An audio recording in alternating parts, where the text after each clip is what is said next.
Politics, I couldn't give a shit. Politics, I don't care. I just care about paedophiles and child rapists.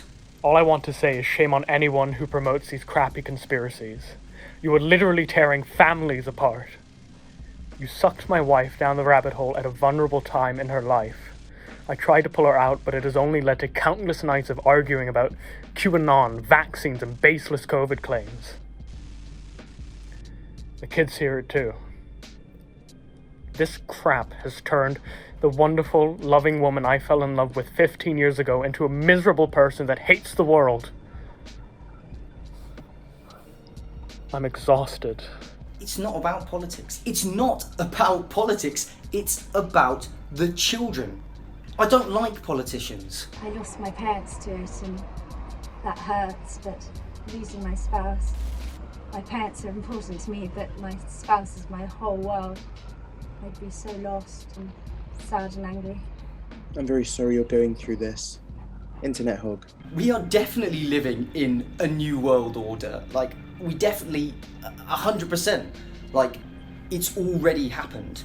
Not like we're at the start of a new world order, but we are already living in it.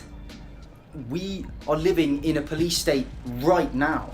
It's going to be a long one. I've been dealing with over a decade of conspiracy obsessions in my family. It's only me and one other person that I've seen on Facebook that's calling these cunts out. These demonic, dirty, Freemason little wankers. I was already in a bad place mentally, but I walked right into the conspiracy rabbit hole with my dad. We went some really dark places and read some things I wish I could forget.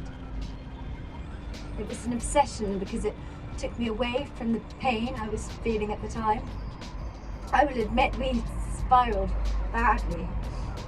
Reptilians, the Greys, satanic rituals, paedophilia everywhere and in everything.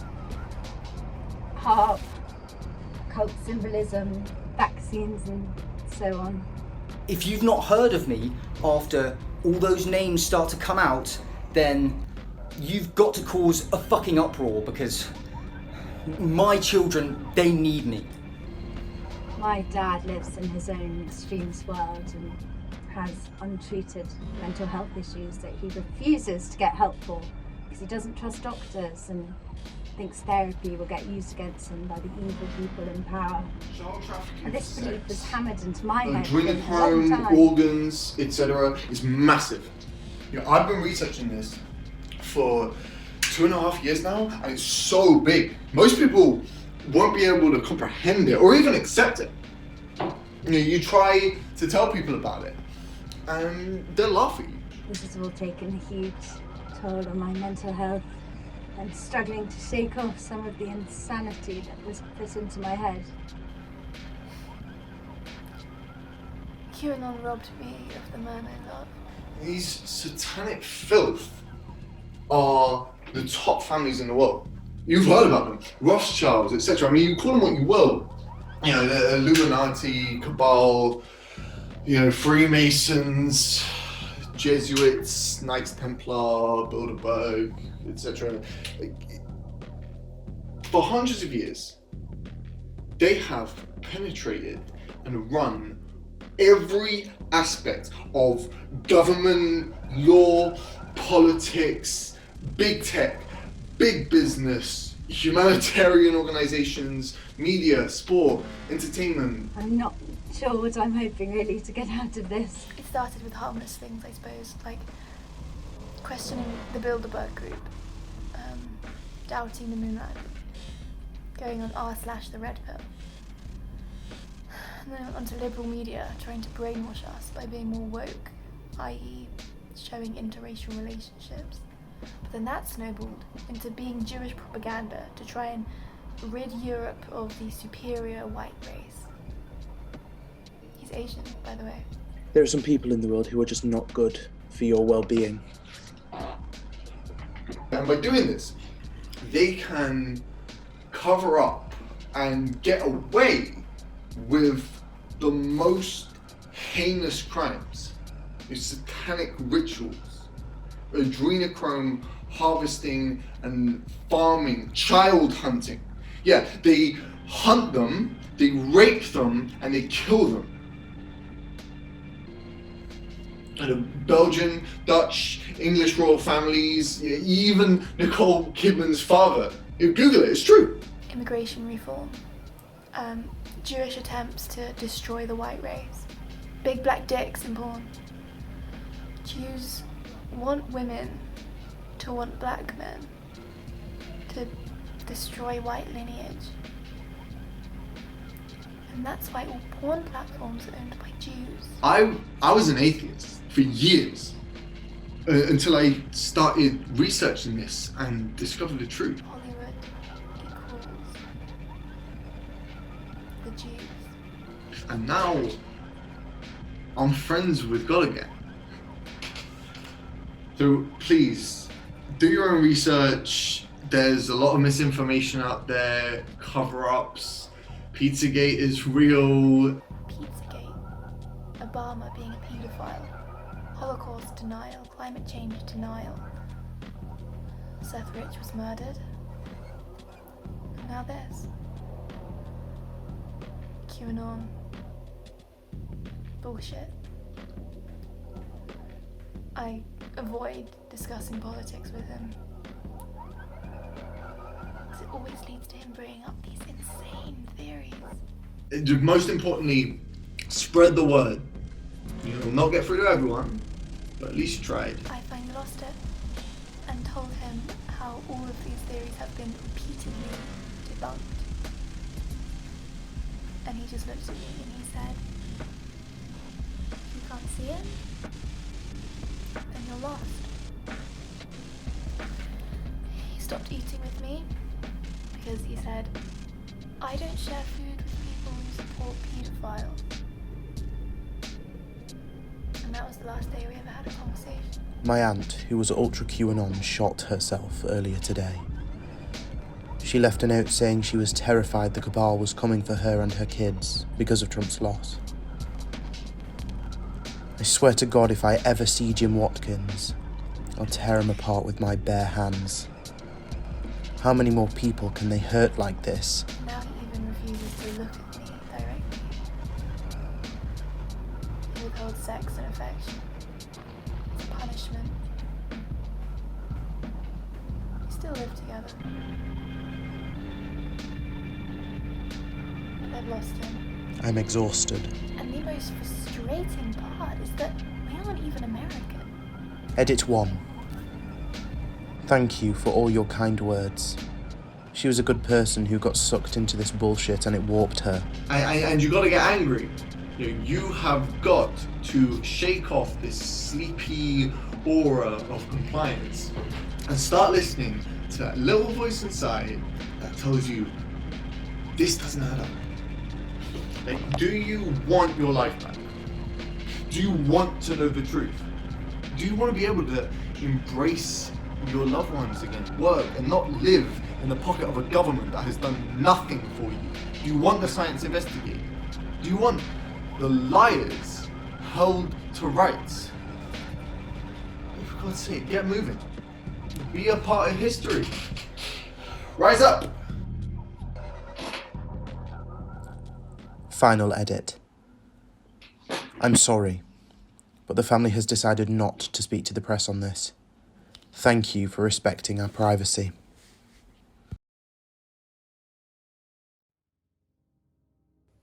I started getting into QAnon at the beginning of this year. I finished uni early, so I had a lot of free time on my hands. I started to spend a lot of time on the internet. I came across this thread accusing Tom Hanks of being a paedophile. I was confused, so I decided to search it up. At this time, Google hadn't taken any of this stuff down. Now they had. I started to read into it, finding new articles and more information. It happened really quickly. A lot of people, when they first get into QAnon, they want it to be true. It's sort of like a game to them, something fun, something interesting, something out of the ordinary. I was the opposite. I didn't want it to be true. It takes over your personality. Any self-identity you have gets completely destroyed by QAnon because it becomes who you are.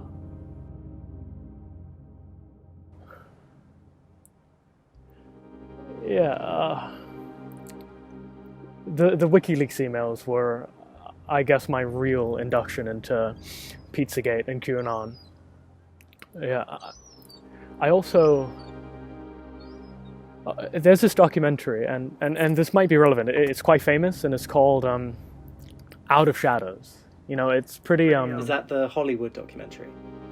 Yeah.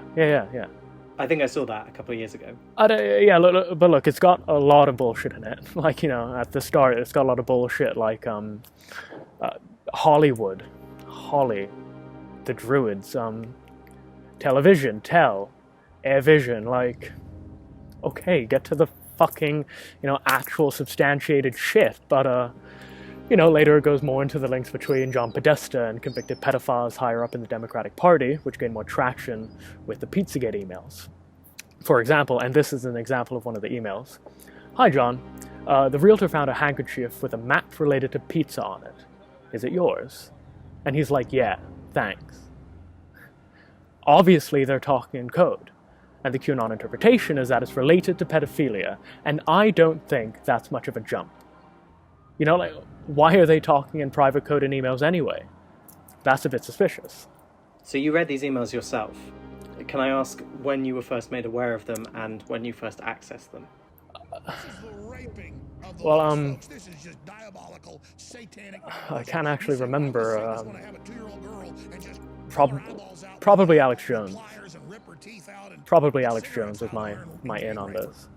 Is that InfoWars? Oh, no. I don't watch InfoWars. I mean, that show's fucking crazy. But he does talk about it on Joe Rogan.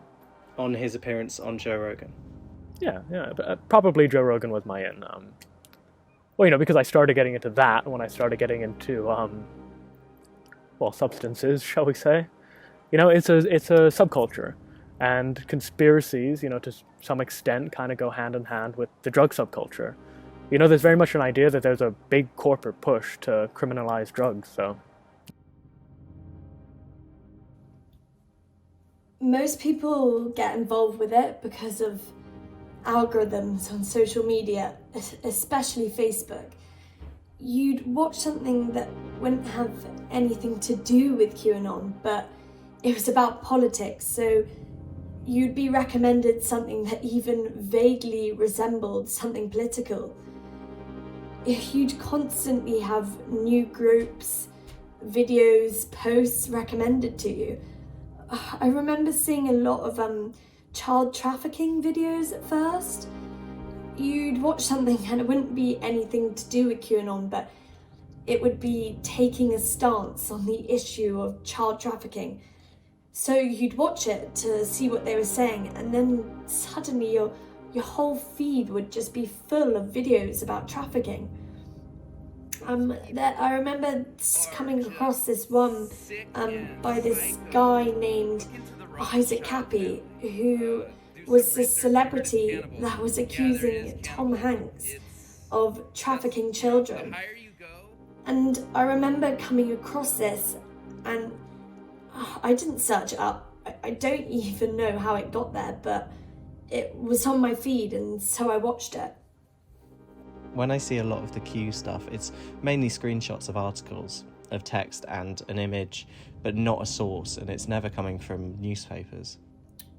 One of the most famous examples within QAnon is this screenshot from a French newspaper, which I can't quite remember the name of, that was reporting on Macaulay Culkin, who apparently said that when he was working on Home Alone 2, he was approached by a man wearing shoes made out of the skin of children. My mum's always been on the fringe of internet culture. She's very alternative. My grandparents raised her to be alternative thinking, I guess you could say. Organic food, being careful about lifestyle, spirituality, that kind of thing. And it's how I was raised as well, being encouraged to think deeply about the way that you interact with the world. Part of that meant that my mum and grandma were very involved in certain online communities, things to do with spiritualism and channeling. I don't know if you know what that is. It's people who believe that angels or aliens speak through them and explain truths and so on. Just fairly benign personal beliefs. And that's how I was raised as well. I was never told this is how you need to live or anything. It was just part of growing up. But more recently, Mum got into, well, she's always been a very internet savvy person. She's good with technology. But recently she got into cryptocurrencies and started following all these people who talk about global conspiracies. I mean, I'd known about QAnon for a while, but I hadn't really connected them. Things like eating organic food and being suspicious about conventional science kind of leads to more extreme beliefs about conspiracy theories. The moment it became most clear to me was when I was last physically with her. She asked me to write out this note on my phone, and she spelled it out adrenochrome. And she told me to look it up and do my own research, and I thought, shit. My mum's super online, but she's fairly low-key about it. And I also knew that she wouldn't bring it up because in the past we've clashed on politics. She's a fairly liberal person, but she has quite contradictory views. I just hadn't realised until then just how deep she'd gotten into this conspiracy stuff. When she spelt out adrenochrome, did you know what that meant? When she spelled out the word to me, I thought it sounded familiar and a bit dodgy, so I looked it up and I thought, fuck. My mum and I are quite close, but we live far apart and don't really see each other that often. And I don't want to argue over the phone, so these conversations tend to happen in person. I'm not sure if they've taken it down now, but movie clips posted that scene from Fear and Loathing in Las Vegas. The one with the adrenochrome, where they take it. And if you look at the comment section, it's just filled with QAnon comments saying, oh my god, this is what the elites do, this is what celebrities do. It's all about trying to find the links. Disney is another example, trying to discover examples of brainwashing within movies, especially Disney, because Disney films are aimed at children. Do your own research, see the connections, see how they are trying to brainwash you, and then suddenly you're watching an old movie that you used to watch as a kid, and you start to see it, you start to see these connections and everything. It almost sounds like, I don't want to put words in your mouth, but it almost sounds like grooming. They can find these people and they can present this information so confidently. They'll say, this is just the way it is, this is what's happening in the world. There's this one Twitter account called Praying Medic, and he has toned down a lot of his stuff, but he has 400,000 followers or something, and he'll just say straight up, there is going to be a nuclear war, the deep state will get you, and at least some people are going to see that and believe it because he has so many followers. And this is not just America. A lot of it is about trying to get other countries involved. I remember people saying that Boris Johnson he's working with Trump and he knows all about it and he's going to help out Trump as much as he can. The royal family too, Queen Elizabeth sacrificing children as well as killing Diana. It's really easy to connect these theories that already exist to QAnon. when you were interviewing these people, there's a lot of like particularly dark moments, I think. But in some of the lighter ones, did you maybe see a bit of yourself in them, or kind of find some ways that you could maybe relate to some of these people? Yeah, well, throughout, I mean, the dark moments as well. I mean, particularly in the first interview, the idea of that she mentioned constantly having to check her phone in the morning for different reasons. I also do the same thing. You know, the first thing I do is wake up, and I do find myself checking my phone. And that's probably, if we're honest, it is the sign of addiction that I'm doing that. And I don't think I'm alone in that. And again, a similar thing, whether I'm expecting something to have happened overnight, not expecting the mass arrest of paedophiles, but still some big event to have happened in the night. One day, we'll get there. One day. I don't think that it's unfair of me to say that your average person might not believe, even if they had heard about these emails. Do you think there's a reason why... Like, interestingly, and this is something that actually makes me believe in it more, is the media's response to it. Like, you know, if you look at the media coverage after the guy goes and shoots up Comet Ping Pong, coverage is very much focused on how, like, insane and crazy it is to believe this stuff. And, you know, I don't like that. You know, it sounds like to me that they've got something to hide when they're claiming they've got a monopoly on the truth, and they discourage people from viewing primary source materials, you know? It sounds like they're saying, well, to me, it sounds like they're saying that if you go and view this material, you're going to go and shoot up a pizza restaurant. You know, this is why you can't do it. It's like, we have to screen it through the news, or you'll go, you know... or you'll go and shoot up a pizza restaurant. It's infantilizing. Oh, and I'm also a big fan of history. And, you know, if you look at the media coverage of any political scandal, if you go back in history, you'll see this. It's so insanely biased. Like since the Second World War, the CIA had a program called Operation Mockingbird, which was essentially to get, you know, Hollywood to agree to the CIA's nationalistic aims. They put anti-Nazi propaganda in Disney films, you know, which I'm sure we can agree is good. But the principle itself is dangerous. There's this complicity between Hollywood, the CIA, and this program to use media as a method of controlling the perceptions of the public, right?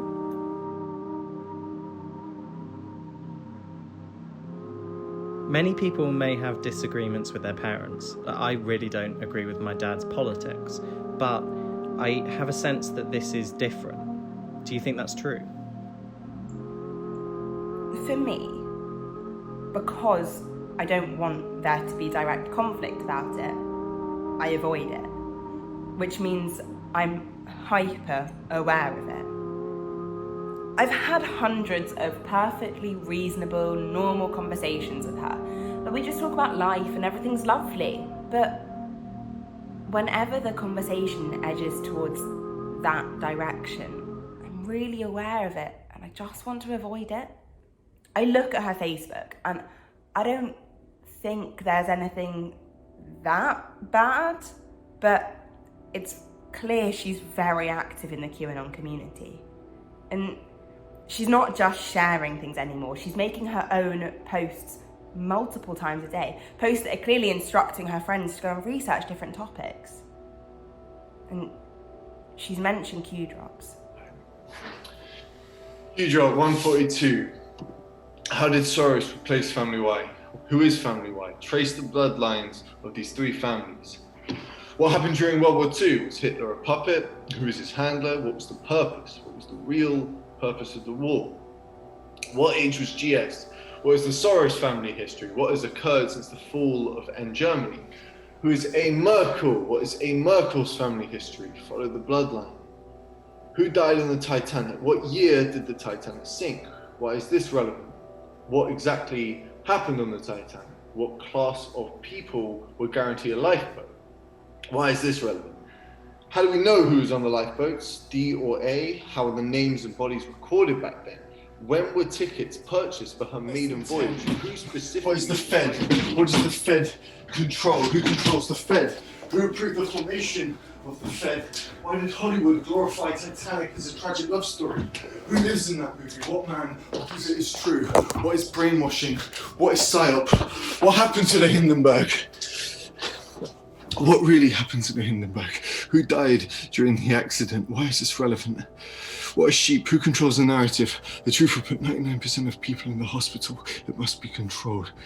Snow White, unequal, Jason Bourne, CIA/Dream, Q. What we have at the moment is a QAnon faction, essentially, in the Republican Party, where likewise with the evangelical base, evangelical Christians, there is a constituency, if you like, of Republicans who are pilled to the gills, who support QAnon.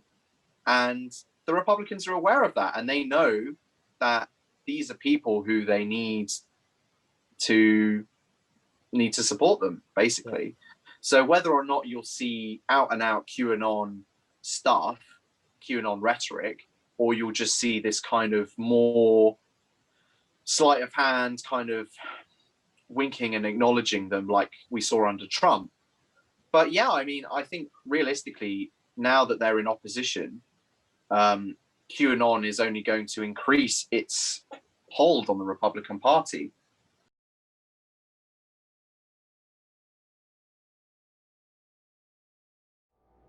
So how did you recover? What was the process? It must have been straining emotionally, I mean. It was really, really hard. The first realization I had, I remember I came across it accidentally. I came across this Twitter account that I actually believed was QAnon Anonymous, the podcast. You guys are probably familiar with them. Yeah, yes. Yeah, well, I thought, when I first came across it, I actually thought it was pro-QAnon. And so I started listening to it, and I realised that they were making some really good points against it all. A lot of what QAnon was saying was completely false. He predicted so much, and none of it came true. There were so many predictions, so many arrests, and in that moment it just sort of clicked. Maybe this person is just trolling us, and maybe it's all for a laugh. Maybe he didn't think it would get this big. And from that moment, I just decided I wanted to try. I didn't even think it would work. But if I try and eliminate it from my life, I might be able to get better. So over time, I just started seeing less of it. I started to eradicate it from my life slowly. And presumably you didn't realise the wider implications of adrenochrome and how it relates to the QAnon conspiracy. Yeah, I knew it was extreme, but I didn't fully know. I still haven't spoken to her about it physically, so I don't actually know how much of it she believes. But the thought of her being one of those people in the same circles and consuming the same ideas.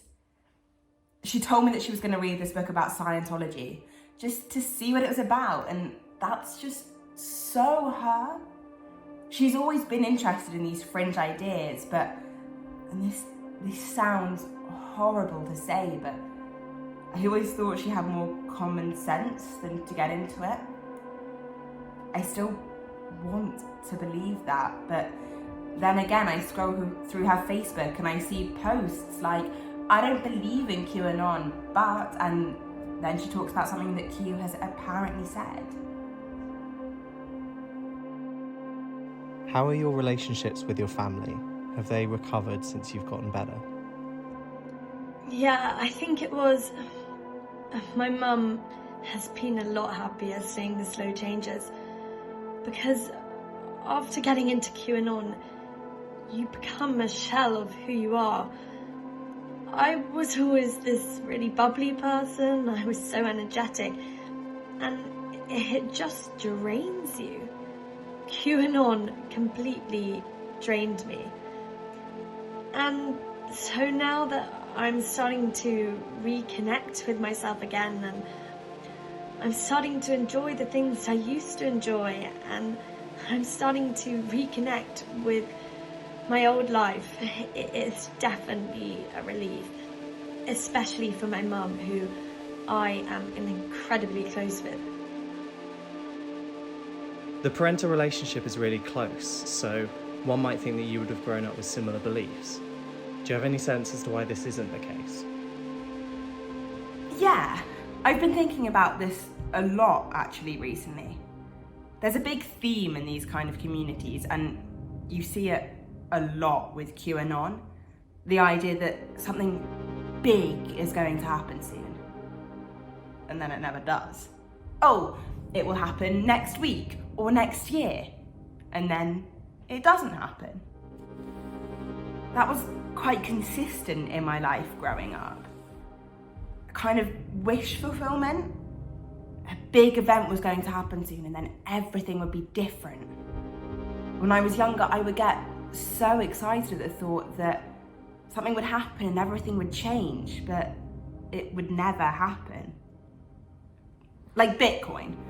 Buying Bitcoin because the stock market's about to collapse and then everyone would be really rich.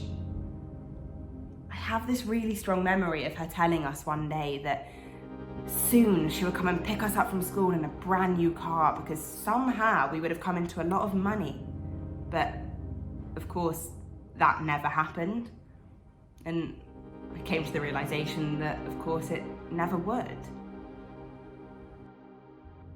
What do you see the future of QAnon being, on a personal level and a global level?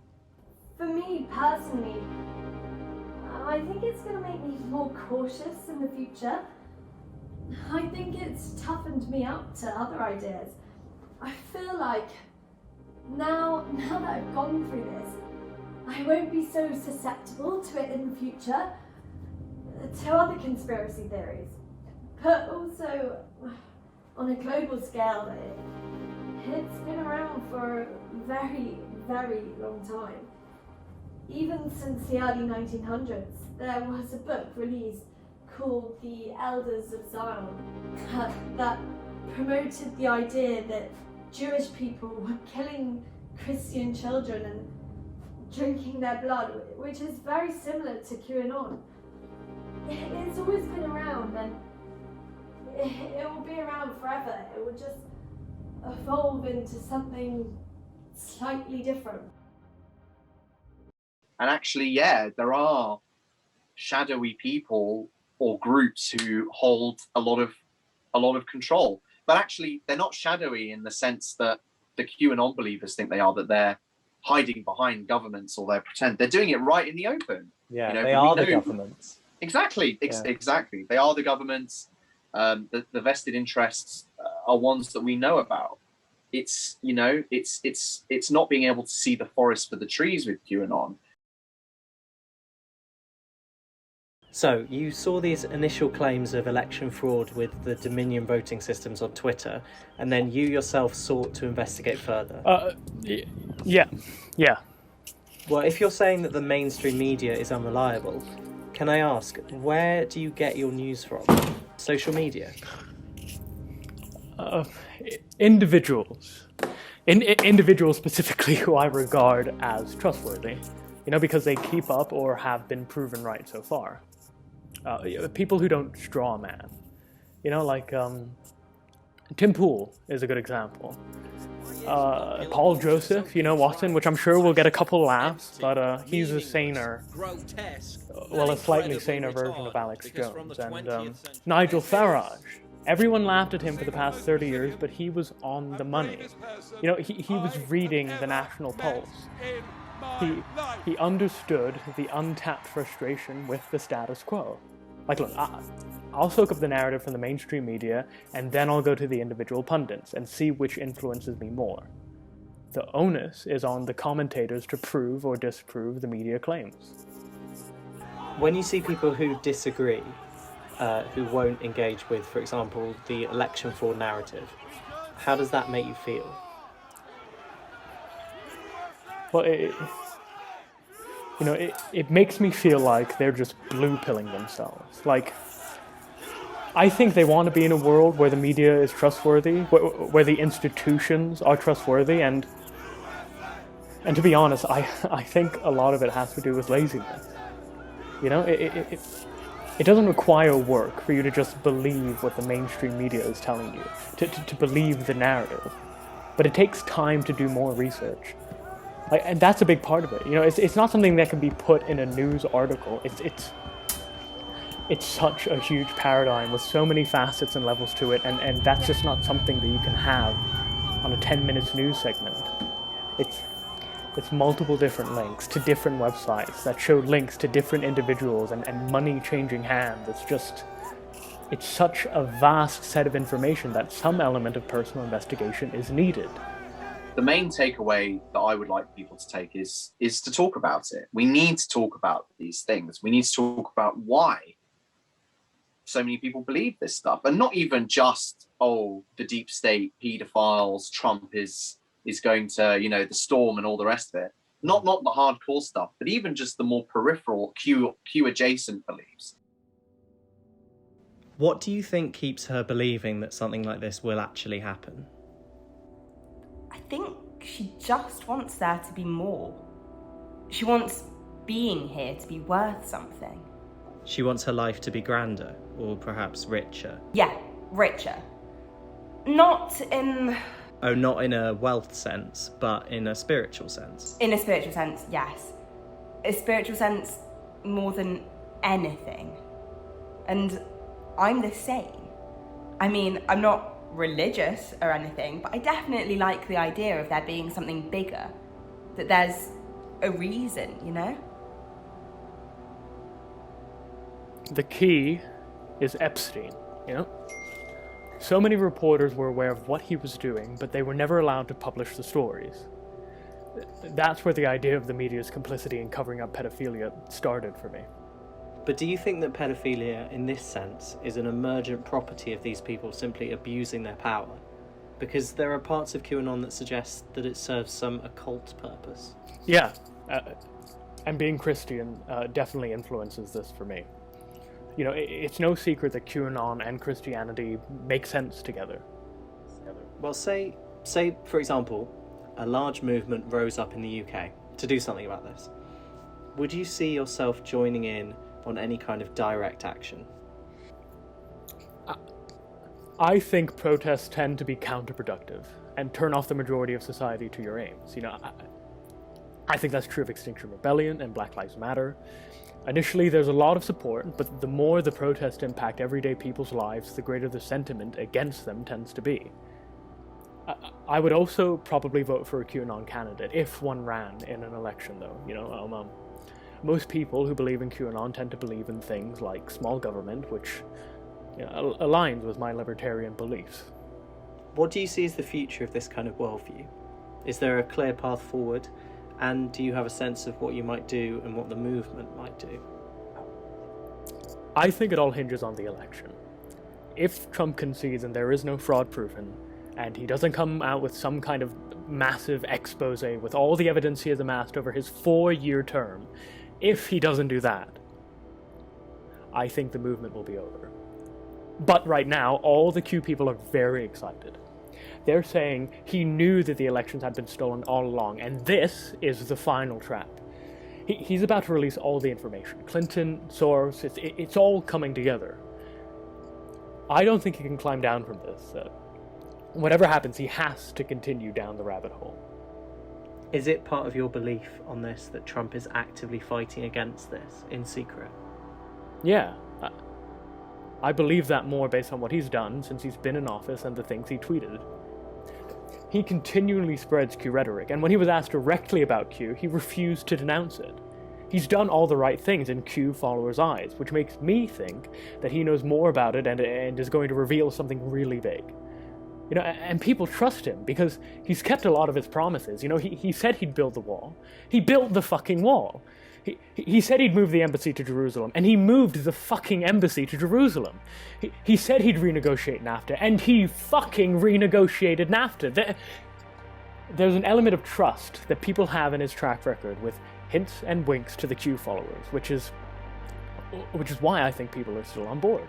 I think it's the role of theatre to show these issues and to talk about them, and then hopefully to inspire other people to collectively come together and think about, okay, how can we solve this? What policies can we introduce and advocate for that have a material impact on people's lives, that mean that they don't feel like they have to be driven to these kind of radicalizing points of view, I guess.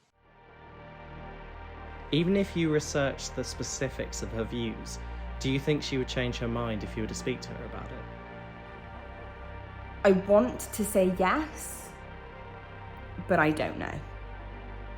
It could be wishful thinking. This community has been part of her life for such a long time. I feel like she would really have to be willing to listen. I think I could explain to her why she was wrong, but I don't know if that will stop her from getting into further conspiracies, because that's just her personality. Alternative food, alternative news, alternative everything. It's always worried me, but I accepted it. It's only now that it's gotten more extreme, and it's been accelerated by social media. Without social media, I'm sure she would go and search for these alternative ideas, but social media has really accelerated the hardcore QAnon content. Facebook algorithms. Facebook suggesting QAnon groups for you to join. Before social media, you had to search for the content, but now content searches for you. Totally. And I think lockdown played a part. More uncertainty and more time on social media. And this is her personal Facebook? Yep. With her real name? Yep. And photos of her? Yes.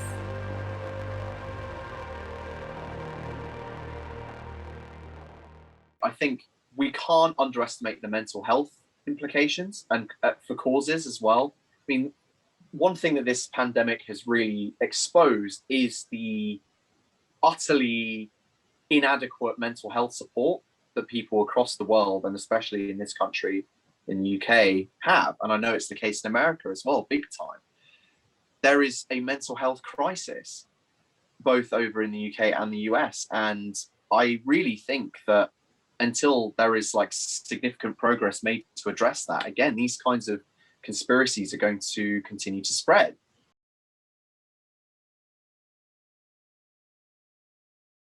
I have one more question. Thank you so much for your time, by the way. Thank you. Do you see this going away now that Trump has lost the election? Yeah. Do you see that affecting anything? Definitely not, no. I think mostly because when QAnon first came about, Q was the central figure. He knew everything. He knew all the answers. But as time's gone on, he's become much more independent. A lot of the ideas associated with QAnon, for example, adrenochrome, Q has never ever pushed that or even mentioned adrenochrome in any of his Q drops. And so for me, that suggests that this conspiracy has grown to the point where it's so independent, and Trump could turn around tomorrow and say it's completely false, it's got nothing to do with me, and people would still believe it. The same thing with Q. So what about your own views on QAnon? How would they change if nothing happened after the election?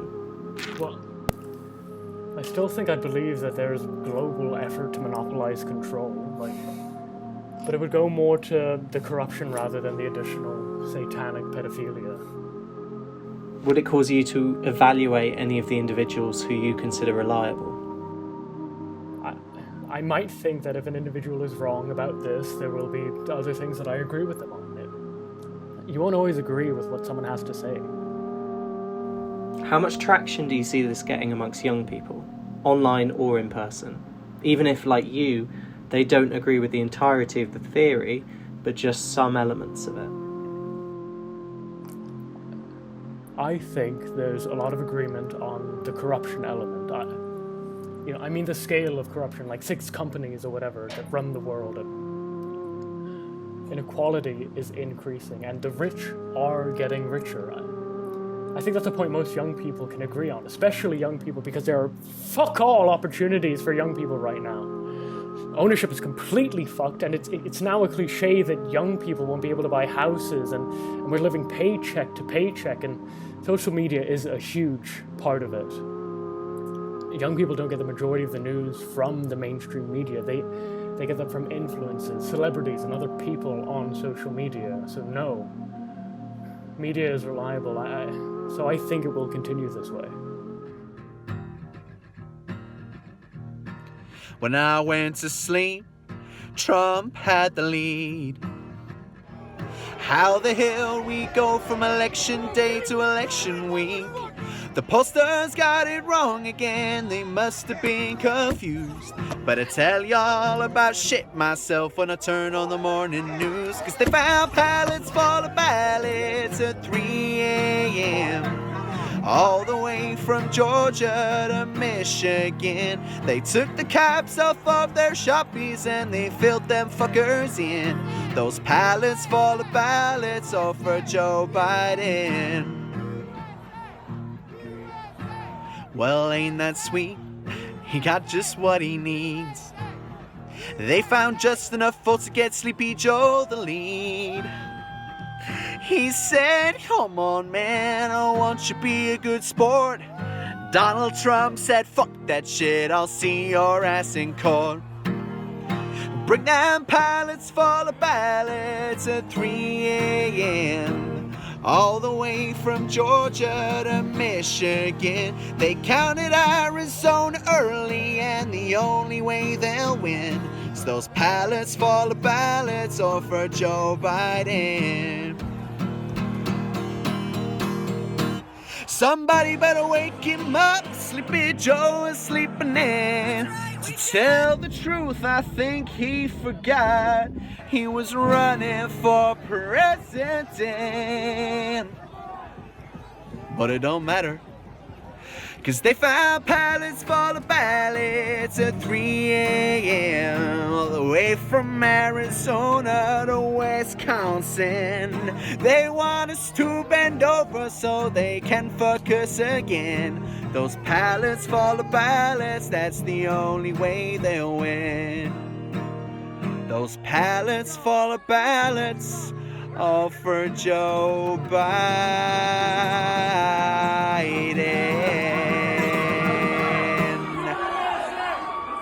God bless Donald Trump. I think the main reason I stopped researching and my parents didn't is because I moved out. Boris Johnson is a paedophile. Say it again. Boris Johnson is a paedophile. He's a paedophile and a child-torturing piece of shit. Him and his fucking wife. They get off on it. I'm used to having drastically different worldviews to many people in my life. Philip Schofield is a fucking paedophile. Simple as. The main point I'm trying to make is that I can accept that we see the world differently. It doesn't bother me until it starts hurting the people around me. Do you know what we need? A politically free world. You don't need politics. You just need an independent party to run a country. You need one leader. Every country needs a leader. There's this disconnect that comes along the crawling out of the rabbit hole while loved ones stay behind. You want to fall down that rabbit hole? I'll tell you everything, and I've got proof. Some of the things that aren't in the public domain. My mum says that she's worried about me. Laughed when I said that I'd been fact-checking. Said she's willing to die for her beliefs. Somehow change something, but the ballot is not. I'd love to say this in the conversation quiet. Bullshit. So I tried and I've heard nowhere. America is practically pro-Trump. This is this small minority of pro-Biden people, but they are just fucking paedophile protectors. How do you know all of this? because I can't disclose Honduras, Guatemala, El Salvador in the first place. He gets very excited, like Governor Newsom and others, when they talk about sex trafficking and children and lockdowns. And I mean, these are just evil people. Look at Brian Stelter. They're dancing on our graves. And fresh meat is Discovery. That's what this whole thing is about. stopping the spreading of information. And when you vote next week, you are not just voting for who the President of the United States of America is, vital though that question may be. You are voting for the leader of the free world. And the UN's biggest business is sex traffic. Look it up. They're famous for it. Just want to save these kids.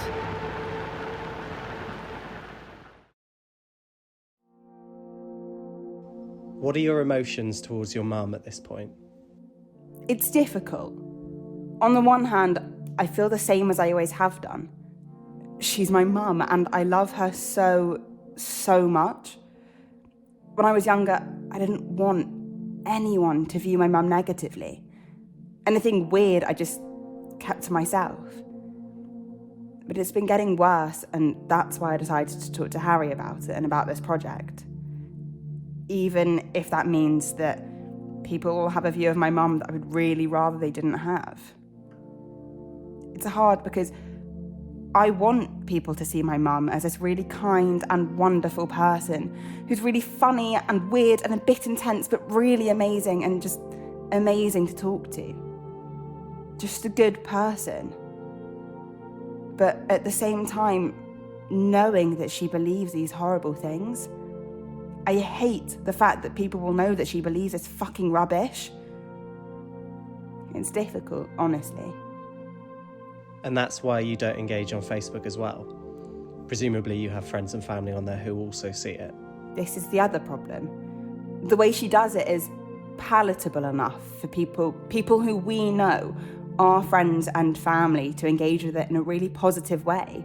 They say, this is interesting, and that scares me because I see these ideas as horrible, insidious, and really negative. It's disgusting, but I don't feel angry. I just feel sad. I guess it's a kind of grief. A kind of loss. Yeah. Do you need a couple of minutes? It's okay. I'm fine. It's just difficult. Well, looking forward, how do you think you would react if you saw someone, such as a partner, getting into similar conspiracies?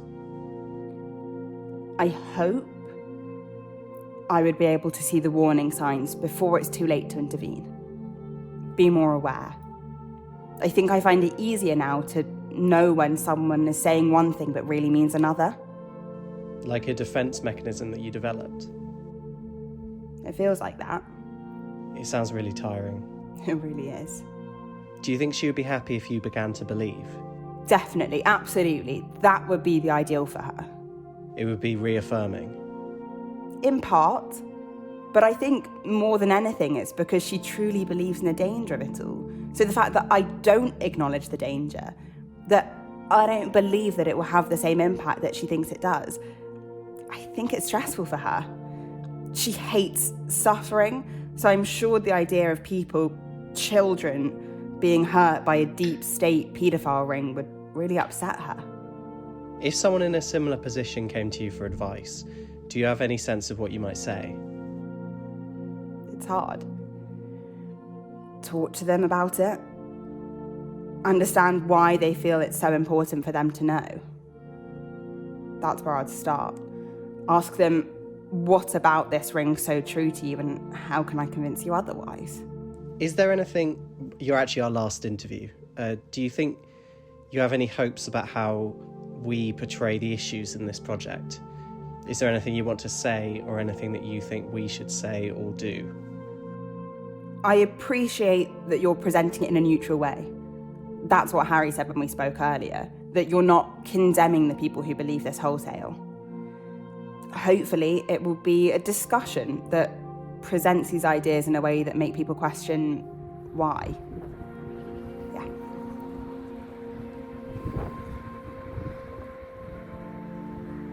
I like to think, and the sooner the better, of a cybernetic meadow where mammals and computers live together in mutually programming harmony, like pure water touching clear sky. I like to think, right now please, of a cybernetic forest filled with pines and electronics where deer stroll peacefully past computers as if they were flowers with spinning blossoms.